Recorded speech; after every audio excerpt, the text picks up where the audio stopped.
अस्सलाम वालेकुम मेरे प्यारे भैन भराओ जी सुनाओ जी की हाल चाल है सुनाओ सब ठीक ठाक अम्मी अबू भैन भरा राजी वा जी। हाँ जी अलहमदुलिल्लाह शुक्र अल्लाह दा असी भी ठीक हाँ जी मेरे भैन भराओ मैं कमरे च खड़ी हाँ तुहानू दिखाने वास्ते भी ए देखो साडे घर कोई चीज़ आ जाए ना तो न्याणे कहते भी अन्नी पा दईए भी अन्नी पा दी आ पतीला है वा 5 किलो का ये भरिया होया सीगा माशाअल्लाह किन्नुआं दे नाल ते कल पूरा बोरा मैं लैके आई हाँ किन्नुआं दा तकरीबन 120 दाने होने आ किन्नुआं दे ठीक है जी। तो जेडे हुण पतीले दे सिर्फ थल्ले जगह ते किन्नू हैगे आ भी रातों रात ना कल दा ते अज ताई रगड़ा फेर गए न्याणे। बाजार गई हुई सी कोई शॉपिंग करनी सी बाजार में व्लॉग नहीं बनाया हैगा मैं कहा चलो हुण ना भी रेसिपी बनानी हैगी अपने भैन भरावां दे नाल करदे आ शेयर ठीक है जी। कमर दे विच गोडियां दे विच बड़ी शदीद दर्द हुंदी है सर्दी दी वजह नाल कुछ उम्र का भी तगाजा हैगा वा ते मैं कहा चलो ना कोई चीज़ बनाते है भांडा जिन्हों कहते होंगे वो बनाते है ते हड्डियां हुड्डियां च जिहड़ी जोड़ां च दर्द हुंदी ओहदे वास्ते असी अज बना रहे है बौली ठीक है जी। बौली बनाने लगे आ साडी माशाअल्लाह ना 2.25 लीटर की बोतल हैगी आ बौली दी ठीक है जी। ए साडे हैगे आ मेवे पाइया बदाम आदपा चारे मगज़ है ठीक है जी। तो चटांग तो ज़्यादा जाने कि पिस्ता ते काजू है अखरोट है पाइया खोपरा हैगा वा इलायची हैगी आ बदाम जेडे ना क्रश किए हुए बदाम ते अपना पिस्ता ते काजू ये मैं क्रश कर लए हैगे आ ते ए वालियां चीज़ां जड़ियां ए वालियां हैगियां ये मैं कर लैनी मशीन दे विच चॉप मशीन रखी सी ते हजे ना पाइया सूजी भी लैनी हैगी आ सूजी पाइया लैनी आ ते बनाना हैगा मैं अपने देवर दे घर जाके मैं कहा हांडी रोटी करके ते फिर शाम नू गैस आंदा 5 बजे उधर जाके बनावांगे ठीक है जी। पूरी रेसिपी दिखाऊंगी अपने भैन भरावां नू ते देख के बनाना बहुत अच्छी चीज़ बनती हैगी आ। ते हुण असीं ना मशीन रखी हैगी आ मसाला जड़ियां चीज़ां ये ग्लैंडर कर लिया फिर मैं काला नमक भी लैके आई हाँ यह हैगा वा काला नमक जीरा ते अजवैन पा के ना काला नमक बनाना वा नमक अज लैके आई हाँ मैं कहा माल्टे लिआंदे आ नमक ला के ना काला ते माल्टे खावांगे नमक बनया नहीं है तो माल्टे खत्म हो गए है चलो कोई गल नहीं खाने वाली चीज़ सी बच्चे खा गए तो अपने ना रेसिपी तैयार करते है तो बाकी खाना शाना बना के फिर उधर जावांगे जिद्दां जिद्दां मैं बनावांगी जड़ी चीज़ अपने भैन भरावां दे नाल शेयर करांगी ठीक है जी। व्लॉग पूरा देखा करो लाइक कर दिया करो सबसक्राइब कर दिया करो ठीक है जी। घंटी का बटन लाजमी दबा दिया करो तो व्लॉग अगे तो अगे अपने भैन भरावां नूं शेयर कराया करो कमेंट करके अच्छे दस्सिया करो तुहानूं मेरा व्लॉग किस तरह का लग्या है ठीक है जी। हाँ जी असी ना मेवे पीस के रख लए हैगे आ ते हुण असीं बनाया है काला नमक बाजारों ले आंदा सीगा ते मशीन दे विच इहदे विच असीं पाया जीरा कालियां मिर्चां अजवैन ठीक है जी। यह चीज़ां ग्लैंडर कर लईआं वा बिस्मिल्लाहिर्रहमानिर्रहीम असीं ये ना नमक दे विच ही शामिल कर लिया तो थोड़ा जी ना इन्नी क लाल मिर्च पा देनी है ठीक है जी।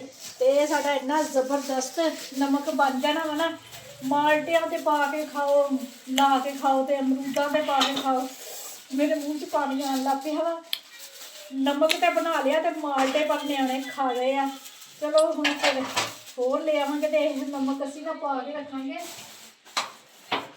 डब्बी दे विच ठीक है जी। 100 वाली डब्बी है ये पा के रखांगे तो असीं अज बनाउण लगे हैगे कलेजियां पोटे पका के फिर अपने भैन भरावां नूं देदे हैगे जदों मैं ना बौली का भांडा बनाना वा ना फिर अपने भैन भरावां नूं सारी रेसिपी दसांगी ठीक है जी।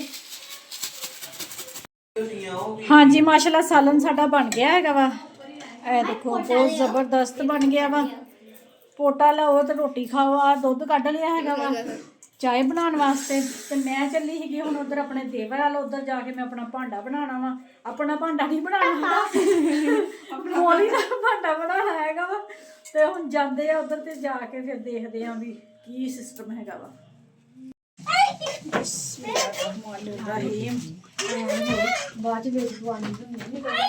हाँ जी कढ़ाई दे विच ना बौली पा लई हैगी असीं ते इहनूं हुण असीं पका के ना खुशक करना हैगा वा। व्लॉग मैं ज़्यादा लंबा नहीं चाहती हैगी तो जो खुशक हो जाएगी ना फिर मैं तुहानूं दिखाऊंगी तो जड़ियां चीज़ां पैणियां है वो पहलां तो दिखातियां सूजी एक पाइया मंगवाई हैगी आ मैं पाना हैगा गुड़ इहदे विच ते जिद्दां जिद्दां बनाई जाओ उद्दां उद्दां तुहानूं सारी ना रूटीन दसी जाऊंगी। ਹਾਂਜੀ ਹਲਕੀ ਆਂਚ ਤੇ ਨਾ ਬੋਲੀ ਨੂੰ ਪਕਾਉਣਾ ਹੈਗਾ। ਦੇਖੋ ਹਲਕੀ ਆਂਚ ਆ ਤੇ ਇਹਨੇ ਗਾੜੀ ਹੋ ਜਾਣਾ। ਗਾੜੀ ਕਰਕੇ ਅਸੀਂ ਇਹਨੂੰ ਬਿਲਕੁਲ ਖੁਸ਼ਕ ਕਰਨਾ ਹੈਗਾ ਵਾ।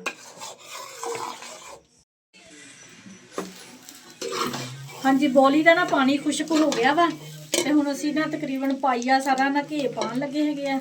ਕਿਸਾਨ ਘੇ ਤੇ ਸਾਡੇ 'ਚ ਇੰਨੀ ਹਿੰਮਤ ਨਹੀਂ ਪਾਈ ਹੈਗੀ ਦੇਸੀ ਘੇ ਪਾਣੇ ਦੀ। ਅਸੀਂ ਹੀ ਪਾ ਸਕਦੇ ਹਾਂ ਕਿ ਜਿਹਦੇ 'ਚ ਹਿੰਮਤ ਆ ਉਹ ਦੇਸੀ ਘੇ ਪਾ ਕੇ ਬਣਾਵੇ ਤੇ ਅਸੀਂ ਅੱਛੇ ਤਰੀਕੇ ਦੇ ਨਾਲ ਹੋਣਾ ਘੇ ਦੇ ਵਿੱਚ। ਹਿੰਮਤ ਤੇ ਹੈ ਵਾ ਭਾਜੀ, ਸੱਚ ਦੱਸਣ ਤੁਸੀਂ ਦੇਸੀ ਘੇ ਕੱਢਿਆ ਘਰ ਪਿਆ ਹੋਇਆ, ਹਿੰਮਤ ਦੀ ਗੱਲ ਨਾ ਕਰੋ। ਸਾਗ 'ਚ ਪਾਉਣ ਵਾਸਤੇ ਤੇ ਕਿਤੇ ਕੜੀ ਕੁੜੀ ਨਾਲ ਬੰਦਾ ਰੋਟੀ ਚੋਪੜ ਦਿੰਦਾ ਵਾ, ਸਹੀ ਉਹ ਤੇ ਫਿਰ ਸਾਰਾ ਹੀ ਲੱਗ ਜਾਣਾ ਸੀਗਾ। ਤੇ ਅਸੀਂ ਅੱਛੇ ਤਰੀਕੇ ਨਾਲ ਨਾ ਬੋਲੀ ਨੂੰ ਨਾ ਘੇ ਦੇ ਵਿੱਚ ਭੁੰਨਣਾ ਹੈਗਾ ਤੇ ਇਹਨੂੰ ਇਹਦਾ ਰੰਗ ਚੇਂਜ ਕਰਨਾ ਵਾ, ਜਿਵੇਂ ਕਿ ਨਾ ਜਿੱਦਾਂ ਸੂਜੀ ਭੁੰਨ ਕੇ ਗੁਲਾਬੀ ਗੁਲਾਬੀ ਕਰੀ ਦੀ ਉਸ ਤਰ੍ਹਾਂ ਕਰਨਾ ਹੈ।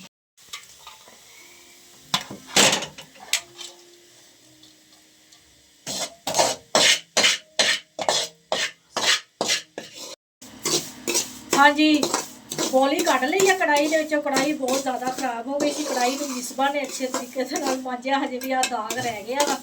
ਤੇ ਸੂਜੀ ਵੀ ਸਾਡੀ ਭੁੱਜ ਗਈ ਆ, ਥੋੜੀ ਜਿਹੀ ਹੋਰ ਘਸ ਲਈਏ ਤੇ ਫਿਰ ਅੱਗੇ ਜੋ ਕਰਨਾ ਹੈ ਉਹ ਵੀ ਆਪਣੇ ਭੈਣ ਭਰਾਵਾਂ ਨੂੰ ਦੱਸਦੇ ਹੈਗੇ। ਪੂਰਾ ਵਲੋਗ ਦੇਖਿਓ। ਇਹ ਛੱਡ ਦਿੱਤਾ ਹੋਇਆ ਸੂਜੀ ਨੇ ਤੇ ਥੋੜਾ ਜਿਹਾ ਨਾ ਪਾਣੀ ਲੈ ਲਿਆ ਹੈਗਾ, ਤਕਰੀਬਨ ਅੱਧ ਪਾ ਚੁੱਲ੍ਹੇ ਤੇ ਰੱਖ ਲਿਆ ਹੈਗਾ। ਤੇ ਮੈਂ ਪਾਣਾ ਹੈਗਾ ਵਾ ਗੁੜ, ਤੇ ਗੁੜ ਵੀ ਥੋੜਾ ਜਿਹਾ ਹੀ ਪਾਣਾ ਵਾ। ਸ਼ੂਗਰ ਹੈਗੀ ਆ ਨਾ ਮੈਨੂੰ, ਤੇ ਇਹ ਬਣਾਉਣ ਡਈ ਆ ਮੈਂ ਆਪਣੇ ਵਾਸਤੇ, ਬੱਚਿਆਂ ਨੂੰ ਬਣਾ ਕੇ ਦੇਵਾਂਗੀ ਗਜਰੇਲਾ। ਤੇ ਇਹਨੂੰ ਹੁਣ ਕੁੱਟ ਲਈਏ, ਗੁੜ ਨੂੰ ਕੁੱਟ ਕੇ ਤੇ ਵਿੱਚ ਸ਼ਾਮਿਲ ਕਰਦੇ ਵੀ ਜਲਦੀ ਨਾ ਇਹਦੀ ਗੁੜ ਪਿਘਲ ਜਾਵੇ। ਬਿਸਮਿਲ੍ਲਾ।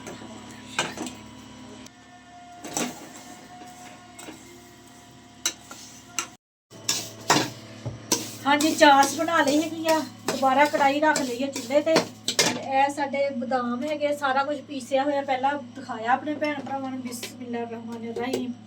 ਤੇ ਥੋੜੇ ਜਿਹੇ ਨਾ ਮੈਂ ਕੱਟ ਲਏ ਸੀਗੇ ਪਿਸਤਾ, ਕਾਜੂ, ਬਦਾਮ, ਇਲਾਇਚੀ, ਛੋਟੀ ਇਲਾਇਚੀ। ਬਿਸਮਿਲ੍ਲਾ ਰਹਿਮਾਨ ਰਹੀਮ। ਇਹ ਵੀ ਚੀਜ਼ਾਂ ਸ਼ਾਮਿਲ ਕਰ ਲਈਆਂ ਵਾ। ਇਹਨਾਂ ਨੂੰ ਥੋੜਾ ਜਿਹਾ ਨਾ ਸੂਜੀ ਦੇ ਵਿੱਚ ਝੱਸ ਲੈਣਾ ਹੈਗਾ ਵਾ, ਭੁੰਨ ਲੈਣਾ। ਜਿਹਨੂੰ ਕਹਿੰਦੇ ਆ, ਅੰਮੀ ਸਾਡੀ ਕਹਿੰਦੀ ਹੁੰਦੀ ਸੀ ਚੀਜ਼ ਨੂੰ ਝੱਸ ਲਓ, ਤੇ ਉਹ ਸਾਡੇ ਜ਼ੁਬਾਨ ਤੇ ਵੀ ਉਹੀ ਚੀਜ਼ ਹੈਗੀ ਆ। ਥੋੜਾ ਜਿਹਾ ਅਸੀਂ ਭੁੰਨ ਲਈਏ ਇਹਨਾਂ ਨੂੰ, ਸੂਜੀ ਨੂੰ ਤੇ ਮੇਵਿਆਂ ਨੂੰ। ਤੇ ਫਿਰ ਜਿਹੜੀਆਂ ਚੀਜ਼ਾਂ ਸ਼ਾਮਿਲ ਕਰਦੇ ਉਹ ਵੀ ਦਿਖਾਉਂਦੇ ਆਪਣੇ ਭੈਣ ਭਰਾਵਾਂ ਨੂੰ। ਲੋਕ ਪੂਰਾ ਦੇਖਿਆ ਕਰੋ, ਦੇਖ ਕੇ ਅੱਛੇ ਅੱਛੇ ਪਿਆਰੇ ਪਿਆਰੇ ਕਮੈਂਟ ਕਰਿਆ ਕਰੋ ਤੇ ਲਾਈਕ ਕਰ ਦਿਆ ਕਰੋ। ਤੇ ਅੱਗੇ ਤੋਂ ਅੱਗੇ ਆਪਣੇ ਭੈਣ ਭਰਾਵਾਂ ਨੂੰ ਸ਼ੇਅਰ ਕਰਿਆ ਕਰੋ ਆਪਣੀ ਭੈਣ ਦਾ ਵਲੋਗ, ਤੇ ਰੈਸਪੀਆਂ ਸਿੱਖਿਆ ਕਰੋ ਦੇਖ ਦੇਖ ਕੇ ਮੇਰਾ ਵਲੋਗ। ਬਿਸਮਿਲ੍ਲਾ ਰਹਿਮਾਨ ਰਹੀਮ। ਹਾਂਜੀ ਬੋਲੀ ਵੀ ਹੁਣ ਸ਼ਾਮਿਲ ਕਰ ਲੈਣੀ ਹੈਗੀ ਆ ਨਾਲੇ ਹੀ। ਅੱਛੇ ਤਰੀਕੇ ਦੇ ਨਾਲ ਨਾ ਬਰਤਨ ਸਾਫ਼ ਕਰ ਲਈਦੇ ਹੈਗੇ ਆ, ਕਿਉਂਕਿ ਮਹਿੰਗੀਆਂ ਚੀਜ਼ਾਂ ਹੁੰਦੀਆਂ ਵਾ ਤੇ ਇੱਕ ਤੇ ਅਜ਼ਾਇਆ ਨਹੀਂ ਕਰੀਦੀਆਂ, ਤੇ ਦੂਸਰੇ ਨੰਬਰ ਤੇ ਨਾ ਅੱਲਾਹ ਤਾਲਾ ਨਾ ਨਾਰਾਜ਼ ਹੁੰਦਾ ਹੈਗਾ ਬਰਤਨ ਦੇ ਵਿੱਚ ਕੋਈ ਚੀਜ਼ ਲੱਗੀ ਹੋਈ ਛੱਡ ਦੋ ਤੇ।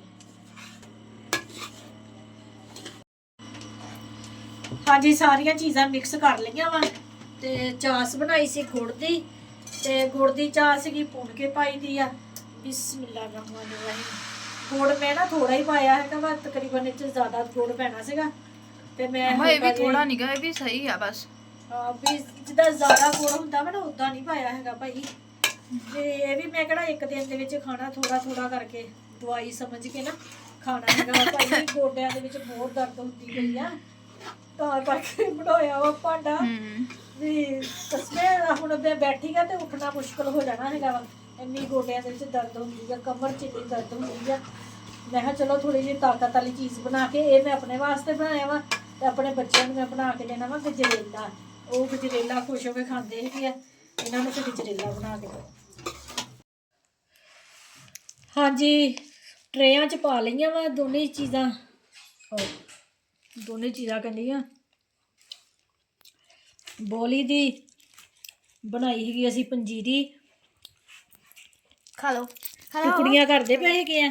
ਅਗਰ ਬਣ ਗਈਆਂ ਟੁਕੜੀਆਂ ਤਾਂ ਠੀਕ ਆ, ਨਹੀਂ ਤਾਂ ਨਾ ਸਹੀ, ਖਾਣੀਆਂ ਹੀ ਆ। ਠੀਕ ਨਹੀਂ, ਟੁਕੜੀਆਂ ਬਣ ਗਈਆਂ ਜ਼ਿਆਦਾ ਬਿਹਤਰ ਹੋਣ ਬੰਦਾ ਇੱਕ ਟੁਕੜੀ ਕੱਢ ਕੇ ਬੰਦਾ ਖਾ ਲੈਂਦਾ ਵਾ। ਐਸੀ ਤਰ੍ਹਾਂ ਆਹ ਡਿਸ਼ ਵੀ ਇੱਕ ਭਰ ਗਈ ਹੈਗੀ ਆ। ਸਾਲਨ ਸਾਡਾ ਬਣ ਗਿਆ ਸੀ। ਭੁੱਖ ਇੰਨੀ ਸ਼ਦੀਦ ਲੱਗੀ ਹੋਈ ਆ। ਮੈਂ ਨਾ ਆਪਣੇ ਦੇਵਰ ਘਰ ਗਈ ਸੀਗੀ ਬਣਾਉਣ ਵਾਸਤੇ, ਤੇ ਕਿਉਂਕਿ ਸਾਡੇ ਘਰ ਕਿਹੜਾ ਗੈਸ ਹੈਗਾ ਵਾ, ਉਧਰ ਗੈਸ ਹੈਗਾ ਵਾ, ਫਿਰ ਕਾਫੀ ਟਾਈਮ ਲੱਗਣਾ ਸੀਗਾ। ਤੇ ਉਧਰ ਗੈਸ ਤੇ ਬਣਾ ਕੇ ਲੈ ਕੇ ਆਈ ਆ। ਹੁਣ ਘਰ ਪਹੁੰਚੇ, ਭੁੱਖ ਬਹੁਤ ਜ਼ਿਆਦਾ ਲੱਗੀ ਹੋਈ ਆ ਤੇ ਨਾ ਕਿਹੜੀ ਘੜੀ ਹੋਵੇ ਵੀ ਰੋਟੀ ਖਾ ਲਈਏ। ਉੱਤੋਂ ਦੀ ਮਜ਼ੇਦਾਰ ਸਾਲਣ ਬਣਿਆ ਵਾ। ਤੇ ਹਾਂਜੀ ਮੇਰੇ ਭੈਣ ਭਰਾ, ਤੁਹਾਨੂੰ ਸਾਡਾ ਅੱਜ ਦਾ ਵਲੋਗ ਅੱਛਾ ਲੱਗਿਆ ਵਾ ਤੇ ਲਾਈਕ ਕਰਿਓ, ਸਬਸਕ੍ਰਾਈਬ ਕਰਿਓ, ਘੰਟੀ ਦਾ ਬਟਨ ਲਾਜ਼ਮੀ ਦਬਾ ਦਿਆ ਕਰੋ ਤੇ ਆਪਣੇ ਜਿੱਥੇ ਜਿੱਥੇ ਰਹਿ ਰਹੇ ਆਪਣੇ ਭੈਣ ਭਰਾਵਾਂ ਦੇ ਵਿੱਚ ਖੁਸ਼ ਰਹੋ, ਸ਼ਾਦ ਰਹੋ, ਆਬਾਦ ਰਹੋ, ਹਮੇਸ਼ਾ ਹੱਸਦੇ ਤੇ ਮੁਸਕਰਾਉਂਦੇ ਰਹੋ, ਠੀਕ ਆ ਜੀ। ਆਪਣੀਆਂ ਦੁਆਵਾਂ 'ਚ ਮੈਨੂੰ ਯਾਦ ਰੱਖਿਓ, ਮੈਂ ਵੀ ਆਪਣੀਆਂ ਦੁਆਵਾਂ 'ਚ ਆਪਣੇ ਭੈਣ ਭਰਾਵਾਂ ਨੂੰ ਯਾਦ ਰੱਖਦੀ ਹਾਂ। ਮੈਨੂੰ ਦਿਓ ਹੁਣ ਇਜਾਜ਼ਤ। ਅੱਲਾ ਹਾਫਿਜ਼।